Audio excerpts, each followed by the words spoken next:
And welcome back to Hunt Nebraska Nation. Once again, we're able to come back with another hangout, folks, here at the Hunt Nebraska cabin. Welcome back. I mean, this is time of the season when meetings and conferences are on the list. They get out of hand. They do. I think they really do. We kind of, a lot of good things being discussed and talked about and shared at those things, but it does seem like you turn around, there's another place to go to.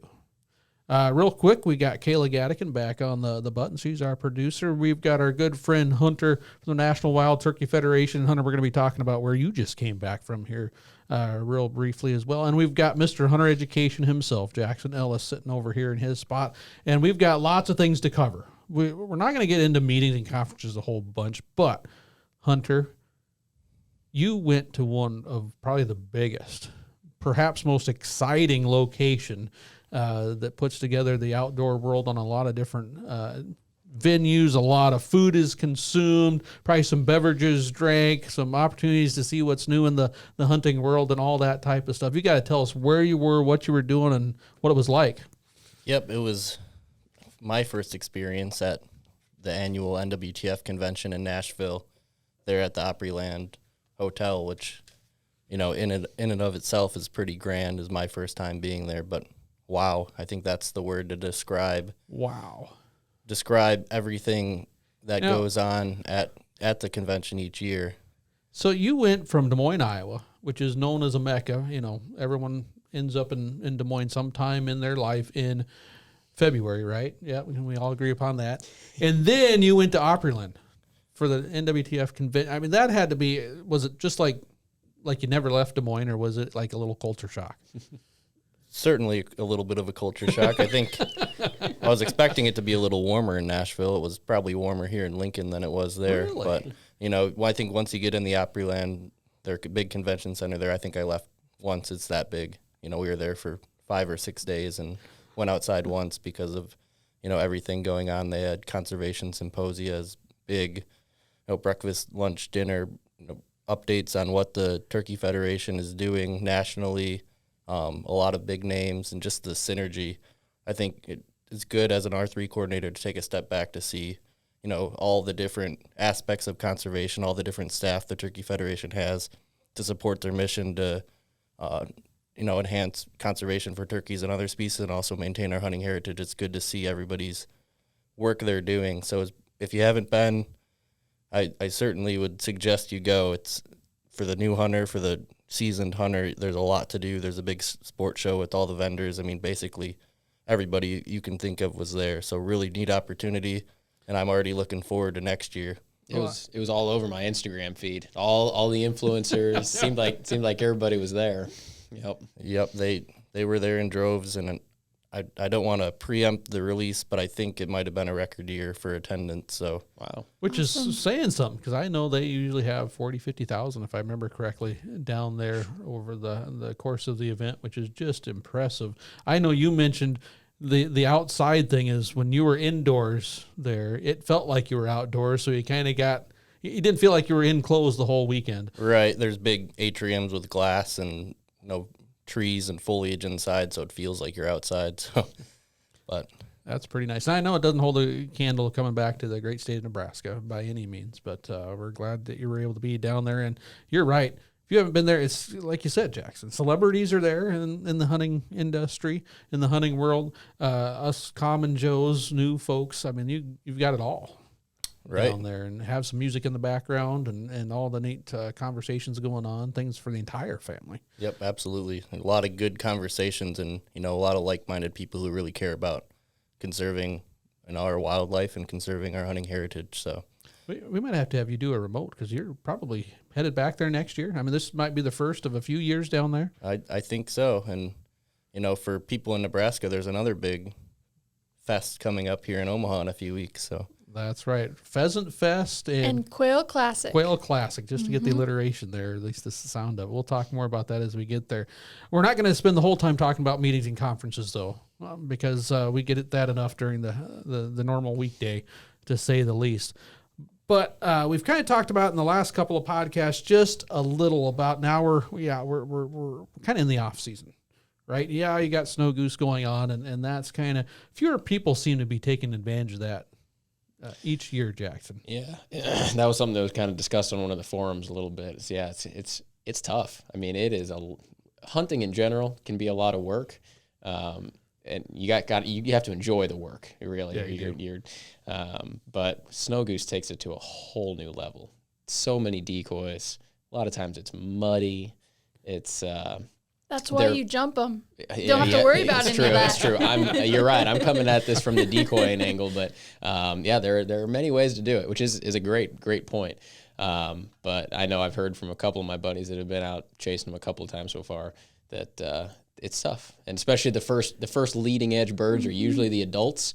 So the first, seasoned. Yeah, exactly. They've seen it before many times. In a lot of cases.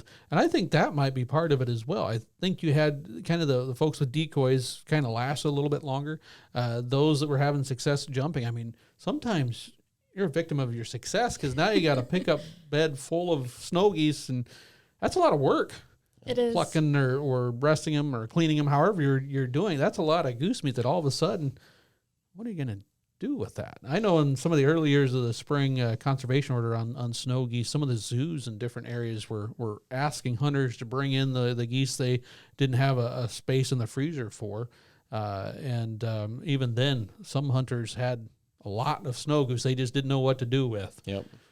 I'd grind them. That's what I found is the best. Either grind them in a burger, sausage.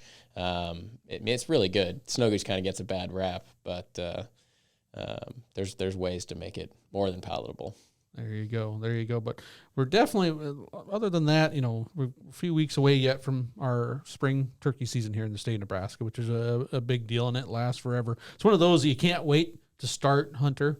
But by the end of May, you're thinking, oh, thank goodness that's done. I get to sleep in past, sunrise now, at least for a little bit. Well, it makes for some long days. The time change in there, too. That's what gets me. Oh, man. About halfway through season, you get that time change. It's like, do I really want to hear him on the roost? Or that's the spring turkey season in Nebraska is one thing that came up in many different conversations at NWTF Convention.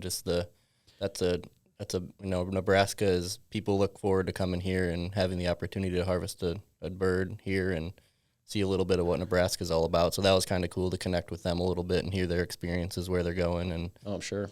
I think Nebraska as a whole, our spring turkey hunting season is better known outside of our borders than sometimes inside.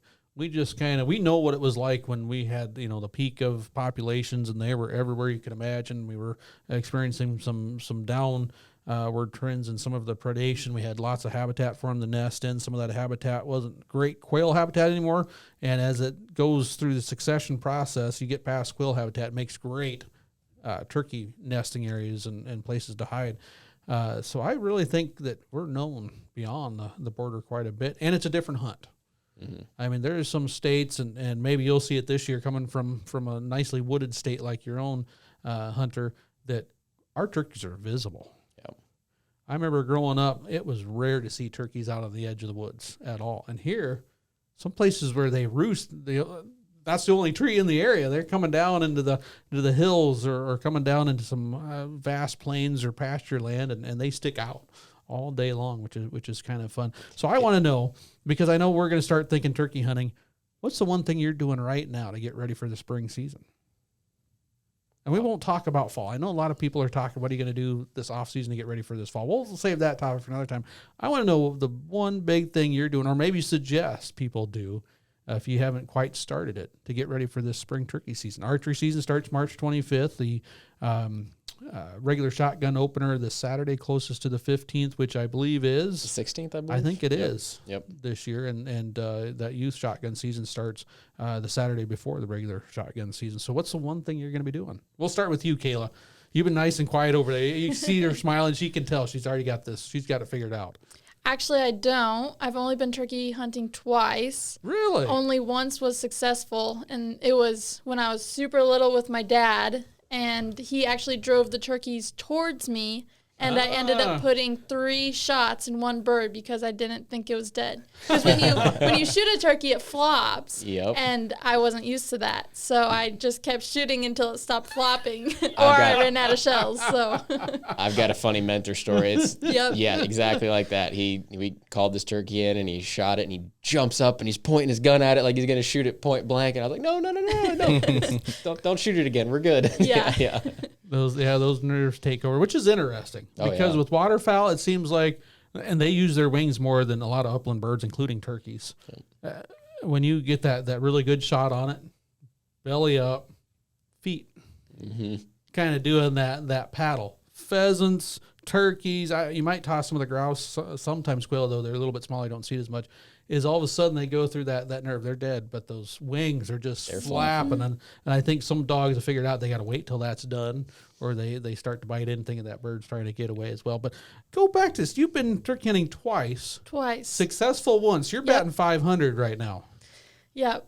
That's a ratio. Oh man, I brag about that. Yeah. Lead with that. Every other time I go, I get a bird. And a turkey drive. That's a turkey drive is a new concept to me. Yeah. I like it. And I've heard of it. Usually more in the fall, probably. Yeah. Turkeys, even more than deer, will run straight lines, and it can be effective. You got to really know, like any drive, where all the hunters and partners are, that type of thing. So, did you try calling them at all before the drive began, or? Oh, yeah. We were out there for maybe 3 hours or so, and it was in the fall. Oh, okay. It was a fall hunt. Hadn't seen anything, called up the landowner, and he's a good friend of ours, and said, oh, yeah, they're probably da-da-da. Dad's like, oh, well, I'll go find them. I'll bring them There you over. go. That's what he did. Nice. Fall hunting, it's tougher to call them, to be quite honest with you. It's a different type of hunt in the spring where you're trying to use that lovesick hen music to fool that gobbler into thinking, all right, I'll go check this out. And you usually shoot him he's got bad intentions on his mind for the most part. Yep. But, knowing where birds are, that to me is probably one of the biggest challenges. I think probably one of the most overlooked aspects of any type of hunting is knowing where your quarry is.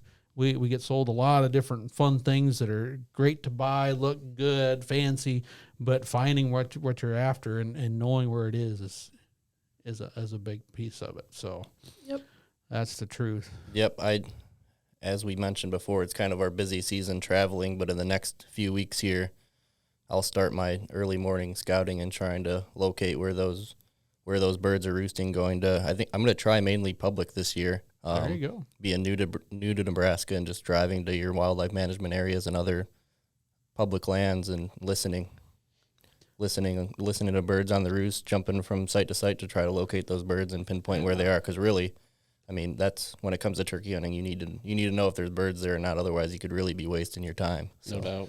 Just imagine if every morning in the fall, every buck in the woods had to grunt like for 15, 20 minutes. Can you imagine how much fun it would be? It'd be easier to get up on those dark 30 hunts, on day 7 and 8 in a row or whatever it is. I mean, that'd just be cool. But turkeys, oftentimes, not all of them, but a good number of them on those nice Nebraska spring mornings that you're just like, yes. Yep. I like that. I love doing the roost listen. We put a little video together of the way I do it. I try to cover a lot of ground, and I use my truck. And the nice thing about here in eastern Nebraska, and as well as parts of central, or some of the other Midwestern states, is you've got all these roads that are about a mile long, and you go down and you meet another road at that mile mark, and you can go different directions. And pretty soon you've got them figured out where they might be within that section. And then figuring out who the landowner is, or if it's on private ground or public, where you can access it. Zeroing in from there, like, all right, now I'm not just going to drive in and walk in the dark and hope they gobble. I'm going to have a spot because I heard them gobble. Right, and I like to use, you can kind of, as you experience it more and listen to birds gobbling on the roost, you can pull out your phone and look at a map and try to identify some potential roost sites based on the topography there and what that satellite imagery looks like to have a better idea of where they are and where you might want to set up to. So really use that sound and imagery kind of together as in your advantage to locate them without actually going out and trying to really find where they're roosting. See, and that's always been one of my concerns is getting there, figuring out where they are, and then I get surrounded by them or something happens and I start bumping them out of that area and they move off to another location. Some spots, here in western Nebraska, especially Jackson, we have to protect those roosts because that might be the only roost tree for miles. Might not be another one on that ranch, for example. And if you bump them out of there, you're done. Yeah. Yep. No, it's definitely a consideration out west where there's fewer trees, but you've also got that advantage if you have there's almost like a historical roost site, and they're almost always there. Where in eastern Nebraska, sometimes you kind of experience that, but for the most part, they move a little bit. Yeah, they can move, and as you get to those thicker wooded areas, sometimes from night to night, they seem to move from one ridge to another. But I also got to say, having turkey hunted for several years now, I find myself, I get interested in spring turkey, but it really pumps up exponentially once I hear those first gobbles. Mm-hmm. And the best time to do that, like you said, Hunter, is early in the morning while they're still on the roost and excited and before the hens are even really thinking about breaking up or anything like that. That's a cool thing about the Nebraska season is you get to watch the whole progression of the breeding season. It's pretty neat from all the, aggressive toms and hens that could care less. And then it starts to change. They break up and it's, all the way to more seeking, all the way to the end where most hens are on the nest and those toms are really seeking. I've had some years, Kayla, where it got warm early and stayed warm, and pretty soon you're sweating at the last few days or hunts of the spring turkey season, and I have bumped Mama and her little ones. Oh, wow. Out of the way as I was walking to go hunt. I can remember we were going out as a family. We had a blind, I think, already popped up, and we're walking out and just like, wow, look at these quail. Just like, wait a second, this big mama hen took off. Just like, those aren't quail. So it is pretty expansive. So we got scouting, find where the birds are, listen to them in the mornings. Jackson, I know you're waiting for that archery opener. In fact, last year, did you even take a shotgun during the spring season? I did. Yeah. Did you really? Yeah, I did. You're finally admitting to it. Okay, I did. That's good. I like my shotgun. Sometimes it's really there's a lot more gear that goes with the bow, and actually that's my point right here is that I'm trying 2 new blinds this year because I solo hunt a lot, and when you're solo with your bow and all the equipment that goes with bow hunting, decoys, that blind it takes up. It's a lot, and I get really tired of lugging that blind around. So, the full 5-hub pop-up blinds. So, I've got 2 blinds that I'm going to mess with this year, super lightweight, and try to use those for my archery hunting. Oh, there you go. That's pretty cool. I just picked up, I forget the brand name already, at convention from one of the vendors. It's you carry it in, it's like a stick, and then it pops open into like a triangle tent thing that you lay over your body and sit back to a tree. Interesting. And then when you're ready to, because I do a lot of the same, especially on public solo hunting, something that I can move around and be mobile with, but also have that concealment that I need when I do find a spot. So I'm hoping it works well. So. Sweet. I want to take a look at that one. Yeah. See, something I've enjoyed the last few years when it's been warm anyway, during the archery season is we now allow crossbows to be used, and we have for several seasons. I shouldn't say now, but we're one of the few states that crossbows can be used for turkeys as a means of take during the archery portions of the season, which when you get these warm Nebraska springs at times, things happen fast. The hens are probably a little bit more tied to photo period as far as nesting, but those toms, you get those lengthening days, you get those warmer days there, they can be pretty active. And I've always loved the old run and gun type of sitting down at the base of the tree and that type of stuff. Now, when regular season opens up, it seems like I'm always usually hunting with somebody else. Family, we got into the blinds and being able to talk and spend more time out there, a little bit more comfort way back when the kids were little. And so I seem to spend a lot of the shotgun season helping others or hunting with some of my family members or new hunters. And so I spend a lot of time in the blind. I found that with those crossbows, I'm able to sit at that base of the tree just like I did originally and use that, kind of set up more like you would with a shotgun. Mm-hmm. With it just right on top of your knee, or maybe now I've used a little bipod that has gotten some mobility and adaptability if the bird comes in a different direction. But I hunt them like I would with a shotgun right off the ground. I have never taken a turkey, Jackson, I know you have, with my compound bow without the use of a blind. It's tricky. I've tried, but it seems like once the blinds popped up, it was just like that was almost a required part of bow hunting for turkeys. Yep. That's one of the hunts that like my favorite turkey hunts. Oh. That one without the blind and the bow, and it is very tough. The timing on drawing, because that's what you're trying to get away with. I mean, that's the hardest part, is that turkeys can see 270 degrees around their head, and so trying to get drawn, get your go through your whole shot setup as you're anchoring and finding the peep and making sure the bubble's level, and at that point that turkey's like, I'm getting the heck out of here. Well, usually you're buried yourself so far back into a seed or the base of a tree that or brush or something like that, just keeping track of the limbs and the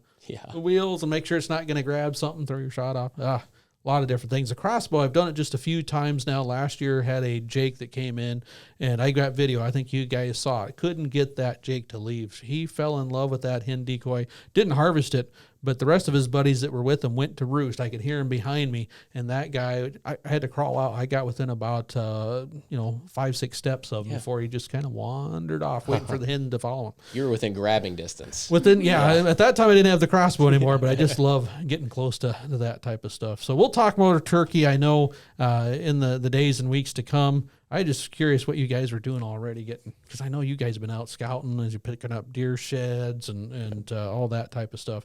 Right now, like 5 degrees outside, folks, so I'm not going to joke with you. You walk outside, it doesn't feel much like turkey season, at least like the way I want to think about it.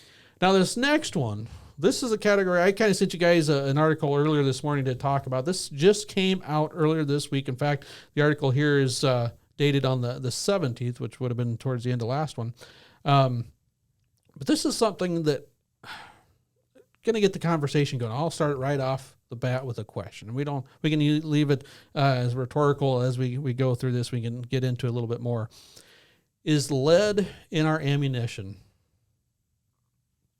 that's going to be disappearing? Oh, and yes. Is the door being closed on lead in our ammunition, and not just for shotgun shells, but for our rifle, deer rifles, our elk rifles, pronghorn rifles, anything along those lines as well? That's the question we're going to kind of kick it off with, and you guys got to see this. I'm going to read just a little bit of this, so you can find this, folks, anywhere online, eagles and lead, because there was a whole bunch of stuff coming out this week or the end of last week because of a study done, and this one actually comes from BusinessInsider.com, and it talks about nearly half of bald eagles and golden eagles in the U.S. have chronic lead poison, most likely from bullet fragments. And it is something that's been talked about for several years, right? I mean, do you guys ever remember? I know you guys don't. You probably don't remember being able to use lead for waterfowl hunting. Nope. I started waterfowl hunting just as it was kind of being phased in different areas. Did not use lead myself on ducks, but got to hear from a lot of the old timers about how much better hunting ducks and geese with lead were. In fact, some of them, I'm sure, had one pocket for the warden and one pocket for the gun. And I won't tell you what was in those pockets by any means. But here we go. I'm going to read just a little bit of this article. I know you guys have already read it, but this is mainly for our listeners and watchers on YouTube. It's a common pattern during hunting season in the winter. Hunters shoot at elk or deer, then eagles scavenge away. So have you guys seen a bald eagle, for example, on a rib cage before? Yep. So I watched one on a coon last week. Coon, there you go. Yep. Even small critters sometimes. That scavenge meal may have deadly consequences for eagles, according to a study published Thursday in the journal Science. Researchers detected high amounts of lead poisoning among two most common types of eagle in the U.S., which bald eagles, which is probably the main eagle that we have here in the state of Nebraska, and golden eagles. And now this was birds tested from 2010 to 2018, and the findings suggest that eagles are ingesting lead fragments from bullets and animal carcasses left behind by hunters. Now, it's not that we're leaving bullets out there. It's that the thought is that when that bullet hits that animal, it mushrooms, it expands, it might break off little pieces here and there, and fragments are left either in the gut pile, or perhaps if you're dragging out the rib cage or some of that stuff after you've deboned your deer, and they're finding it out there in the fields. And I'm going to jump down in here. There's a lot of different things. I'm going to get into the numbers because I know Hunter likes numbers. The researchers examined blood, bone, liver, and feathers of more than 1,200 eagles across 38 states. Of that sample, 47% of bald eagles and 46% of golden eagles had signs of chronic lead poisoning. Birds with chronic or repeated exposure to lead can develop lesions, weakness while flying, or convulsions and paralysis. Now, the opposite is if they ingest enough lead fast enough, we call that acute lead poisoning, and that has side effects as well, and oftentimes leads to death. The researchers estimated that lead poisoning slowed annual population growth of bald eagles by 4% and golden eagles by 1%. Now, this is interesting, and one of the researchers said over a 20-year period, you're talking about thousands and thousands and thousands of eagles that are being removed from the population. The one thing that he also brings up, which is something that we talked about, is neither golden eagles or bald eagles are listed as endangered or threatened anymore. And bald eagles in particular, the population has more than quadrupled since 2009, when there was about 72,000 of them estimated in the United States to 317,000. Wow. Now, U.S. golden eagle population, and golden eagle is one that doesn't just occur here in North America, and definitely not just within the United States, is much smaller, around 30,000 birds, and at risk of declining, according to this article, which is kind of interesting. I kind of had to get into the Nebraska side of things, because here, we've got the history. Yep, we didn't think that there were many eagles nesting in the state back when, DDT and things were, and some of the other environmental contaminants were having an impact. So we really started watching. We echoed the national government when they listed them as endangered. We listed them here in the state. When they moved them from endangered to threatened, we did the same thing here in the state. And then we delisted them. How many years ago? I'd have to look at that one. We still gave them special protection, but we kind of delisted them because the numbers were coming back up. They're still golden and bald eagles were protected under special act. However, for many years, we kind of gauged how many breeding pairs there were here in the state of Nebraska. We started doing that in the early 1980s. For those listening, remember those times. We started keeping track. Now, the recovery goal under the Eagle Restoration Plan for Nebraska was set at 10 breeding pairs. Wow. 10 breeding pairs. All right. Pretty sure Branched Oak has that right now. Yeah. So 5 years later, 2017, after all things going, and we set a record of 100. We reached 100 in 2012. 7 years after that, in 2017, we had an estimated activeness of 209. In fact, in 2017, we kind of quit keeping track of active bald eagle nests. We knew they were there. The recovery goals have been met. We still have an interest in it. We still keep track of it on a more anecdotal basis. But with other bird counts, with other volunteer numbers, we're able to keep track of the eagles here in the state of Nebraska. And I've got to say, in my lifetime, just within the Midwest as a whole, you see them a lot more. Yeah. A lot more. It's not uncommon to see one just about every day here in the winter in Nebraska if you're looking for them. Yep. And in fact, right now is a great time to see them as ice kind of recedes. Well, right now, building, I guess, again. But migration of waterfowl starts coming back through and that type of stuff. So great time of year to see them. They're starting to probably think about laying eggs and sitting on or nesting right now as well. They're one of our earliest nesting birds here in the state of Nebraska. So first reaction, knee-jerk reaction to, first of all, let's talk about lead found in eagles. Almost half. 47% in bald and 46% in golden. Does that shock you just a little bit? A little bit. I mean, the headline definitely grabs you. I think it's also important to look at who wrote it, where the information's coming from. The study, obviously, I'm not questioning that, but the way the article's written and who it's written by can make a big difference in that headline. Nobody reads the nuance anymore. Everybody wants that quick headline, and they get their information from that first 10 words. There's definitely sensationalism going on. Yeah. We were at the Des Moines conference, the Midwest Association of Fish and Wildlife Agencies, and I happened to have on one of the morning national TV shows, and they got into the weather, and they were talking about storms, not where they were going to be impacting and what the winds were going to be and all that, they were talking about how many millions of people it could be out without electricity that were getting flooded. It's like 71 million. Wow. 21 million people might be affected by this high winds on the plains and things like that. And just like, man, never thought of it that way. But it was to grab your attention. And what does affected mean? What is it? Potentially. I mean, it was all potential. Right. So it's one of those things that if it reaches the maximum and it knocks out power, all right, 21 million people without power. Wow.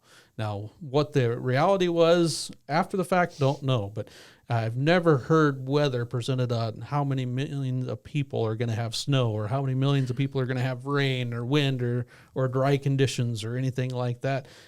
Because usually we haven't thought of it that way. Just kind of like, do I need to wear a coat? Do I need my stocking cap? What are we doing here? Do I need an umbrella?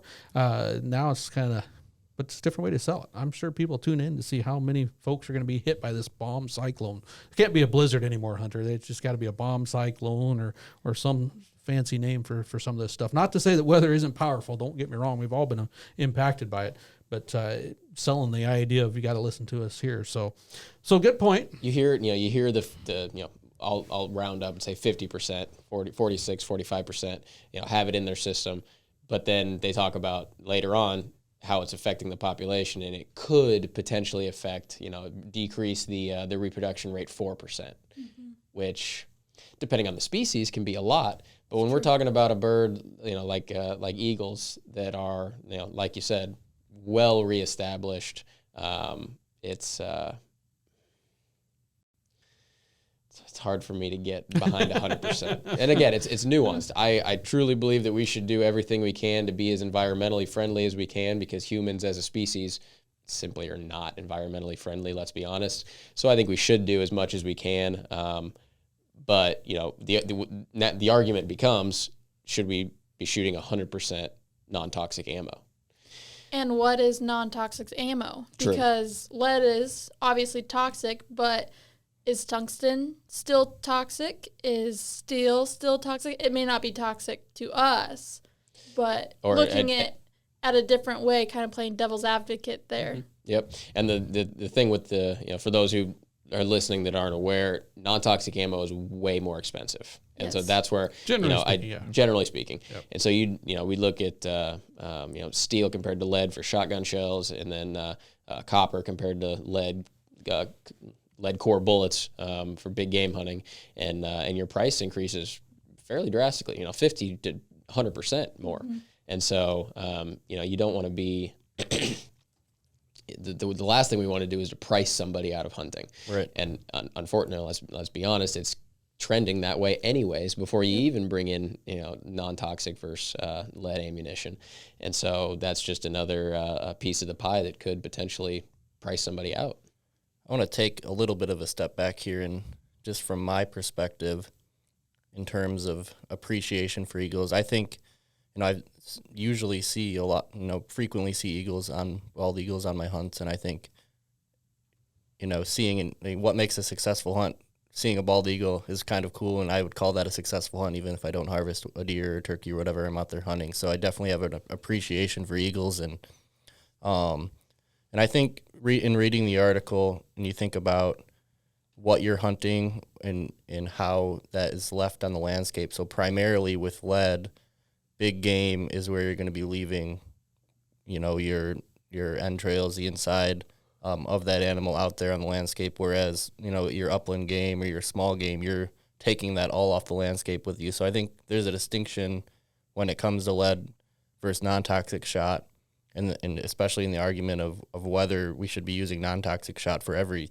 species we hunt, deer, elk, other big game species where you're potentially leaving that carcass out there on the landscape. That's really what those eagles and scavengers are eating, where they're getting that lead toxicity from. So maybe, and I personally use copper solids now for deer with my slug shotgun. Just a personal decision, but I think it's important that we make that distinction that not everything you hunt is leaving that lead on the landscape where that an animal is going to, or an eagle is going to be able to scavenge on it. In waterfowl hunting, the reason for the change was the spent shot at the bottom of some of these traditionally,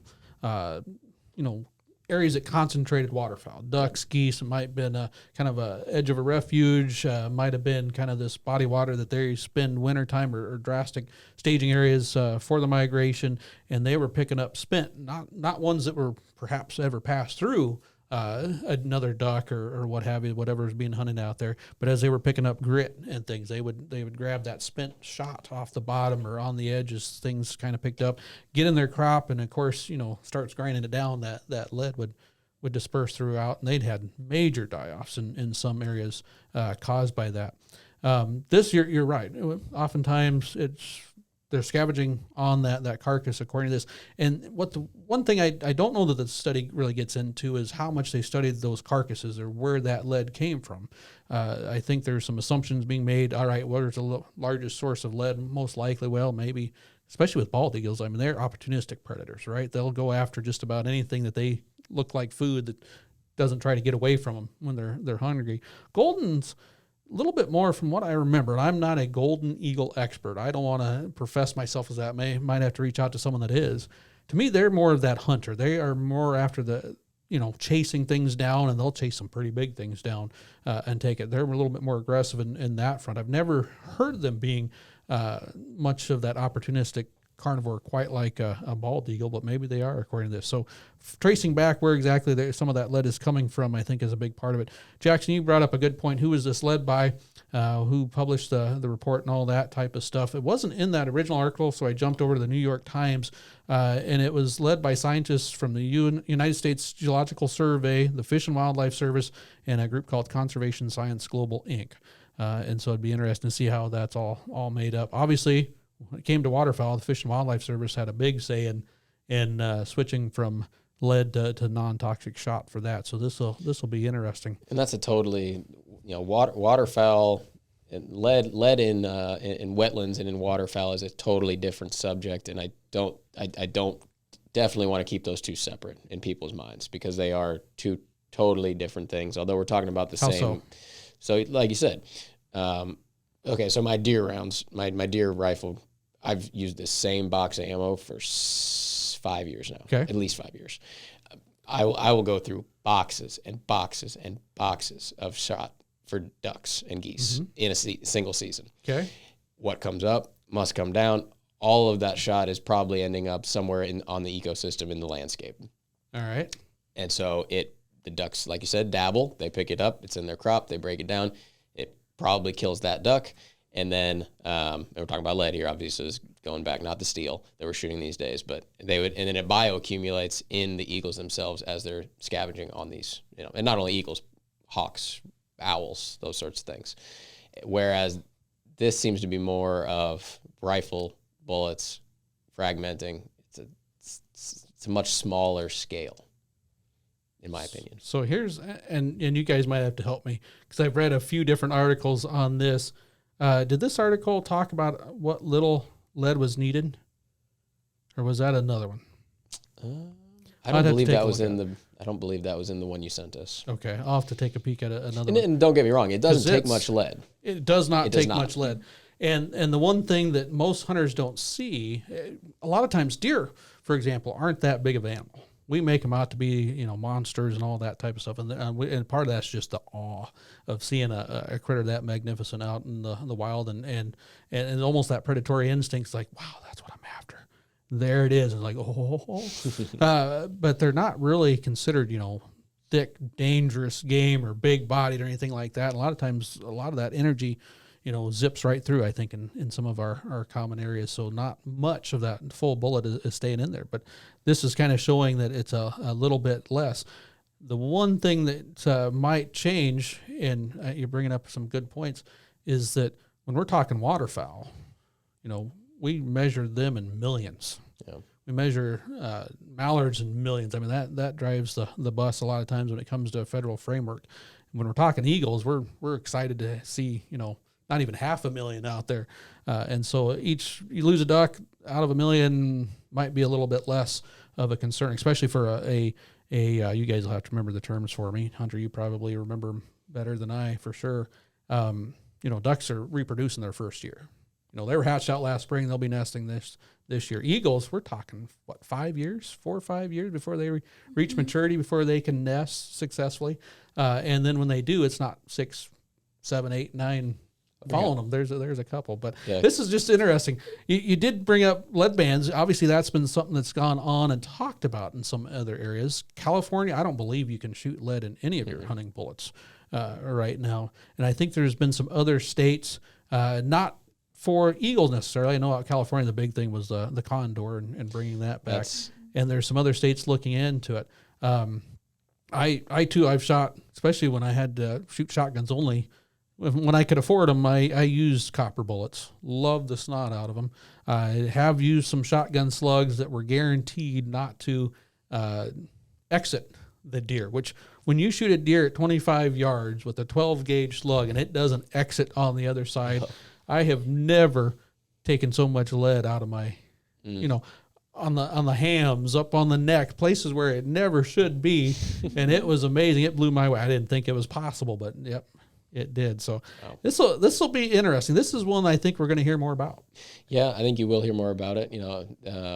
This is definitely an angle that kind of hunting comes under attack, and we have to broach this in a nuanced way, because it is kind of an attack on hunting, and it can be perceived that way. You brought up the condors in California, and that's a totally different discussion than the eagles. One, the condors are still on the endangered species list. Their reproductive rates are terribly low. They are way higher than the eagles on the scale of reproductive, the age structure of that. And so a 4% decrease in their reproductive could be catastrophic. Whereas with eagles, in this day and age, it's not. And that's the one thing that makes this one, you really have to think about it. We're setting records, at least modern day records. There's nothing, we don't have good numbers before. I assume at some point in the past we had more eagles than we do now. But we just remember, how low it got. And we're setting records, and now this is coming up on the landscape. It could very well, I'm going to toss this out there, because this is one, like I said, we're going to scratch our heads for some time, not only just in the conversations among hunters, but also wildlife managers, is setting records. We're seeing more deer. We're kind of living in the glory days of deer. Yep. And is that just kind of one of those things that we didn't see this in the past, because one, there weren't as many eagles. Two, maybe not as many liberal deer seasons where, hey, here in Nebraska, as long as the quota isn't gone, you can have a whole bunch of doe tags in your pocket. And so there's just more people out there hunting deer, and more carcasses available, and it's a food source that they probably didn't traditionally have or think of out there as well. I did find it is in the insider thing. It only takes a tiny fragment, something the size of the head of a pin, to kill an eagle. Lead is one of those things I know a lot of folks have also talked about. We've taken it out of everything else in our lives, from paint to our gasoline to just about everything, because we do see that toxicity level up there. We've tried to eliminate, except in the world of hunting. And it's one that I use steel. And I've got to tell you, lead steel prices probably come down and a little bit more comparable out there, and steel is probably the most commonly thought of non-toxic shot, and just because it's more readily available than some of the others that might be better than steel. That's another podcast episode. But I don't like using steel, because usually it's lighter. I need more pellets because I've got to go up in size because it's not as dense, doesn't have near the knockdown power. And there's something cool about dropping in. I'm a bird hunter. Dropping in that 2 3/4 inch shotgun shell into my bird hunting gun, rather than that 3-inch Magnum steel number 2s to go pheasant hunting. I like those nice short little number 6s out there for pheasant. There's that nostalgia, and that's probably all it is in some cases, because I've harvested both, pretty well with either lead or steel. For me, it's I don't have any affinity towards lead. It's simply a price thing. I shoot a lot, and I want to be able to shoot a lot, and to be bluntly honest, there's people that aren't as well off as we are, and the difference in a $20 versus a $40 box of ammo. That's a lot. Could be the difference. True. Yep, and I think there's a lot of different perspectives you can look at this from. The impact on certain wildlife species like eagles that lead has on the landscape, the impact it has on, consuming game that's been shot with lead, and there's fragmentation all in the meat. And I mean, I've personally bit into a piece of lead from a slug before, and then also from just the hunter perspective, there's a lot of, California has a complete ban on toxic shot. There's a lot of states that have wildlife management area or federal refugee, just different land restrictions on whether lead shot can be used or not, no matter what you're hunting. And just as a hunter, I want to be ethical. I want to follow the law, but, going to those different sites in different states and seeing, I can't use this shot here. I think it's a barrier to having different regulations and different restrictions on different shot in different areas. It's just another thing that you have to know and be aware of at all times. So, and that's an excellent point. It's one of those things that when I go to other states or even here in Nebraska, when I go pheasant chasing, I have a vest that is my lead shot vest. That's for private ground. That's for perhaps some of the walk-on ground here, public grounds that don't require steel. But then I've got my steel vest because there might be some spots that I hunt that have to have steel. So I've instead of having to empty my pockets and hope I don't get caught with lead and where I'm not supposed to, I decided, screw it. I got two vests. That's my steel vest and that's my lead vest. Now there are some opportunities, and I'm going to explore them a little bit more. I know Jackson has being able to use one shell for both and not worrying about it. But it was kind of a cost thing. It was kind of the convenience as well. And again, back to the nostalgia that we talked about. But it can be kind of confusing out there. Why can I use it here but not there? Even though I'm hunting the same thing. Well, different dollars, different, just read the sign is something a little extra. And I think one thing we can all agree on is when we go as responsible hunters out there, our goal is, if we're successful, to harvest the animal that we're after. And ending it right there, to think that it has any type of ripple effect doesn't usually, we don't want to think about it because that's not what we're out there for. And it's one of those things that perhaps there's ways that we can help. We'll see. I love to muzzleloader hunt, and most muzzleloader projectiles are lead. They're soft, they're big, they don't fragment as much, but at the same token, it is lead. I can't imagine. I have not used an all copper or non-toxic bullet or ball in my muzzleloader. That one, back to the nostalgia just a little bit, would be interesting. There are options out there. They're not as common as some of the other things, but do you guys remember, maybe you guys are too young, when they did some studies, I believe it was North Dakota, and their game donation, it was venison going to food banks, and there was a big concern about finding lead within venison. Yep. And they started scanning the stuff that was already ground up, already sitting there on the shelf of these food pantries, and they ended up pulling all of that venison that year for the amount of lead fragments found inside that meat. I think all of us, when we see that, we pull it out if we find it. Yeah. I can't say I find it much. Archery is what I've harvested most of my deer on, and don't even think about it a lot of times. But it was kind of interesting. We haven't heard about that. I don't think they ever quit, or I think they re-upped that program, and people are enjoying venison. We've got our program here in Nebraska that's been a godsend for several folks. So, again, I think we're going to have to kind of wrap it there time-wise, but this is one we're going to have to talk about again, because I don't know that this one is one that is just going to disappear. Nope, totally agree. So, any closing thoughts? Hunter, we'll give you the closing thoughts. We usually don't have you in here all the time. Yep. And when we do, we don't always, Jeff doesn't always let you have the closing thoughts. So, just like everything in hunting, we're constantly evolving, constantly trying to improve who we are as conservationists and who we are as hunters. So, as things change, we'll adapt. Prices will go down if they enforce required non-toxic shot eventually. But, let's just keep researching and keep understanding the effects it has from all different perspectives, and I think we'll move forward together from there. It's really just trying to be the best hunter and conservationist we can be. So the science and the science, it all comes down to the science. Follow the science. I like choices. That's the Nebraskan enemy, but good stuff. Thank you for that. I think we got to let's put this one to bed right here. All right. Till next time.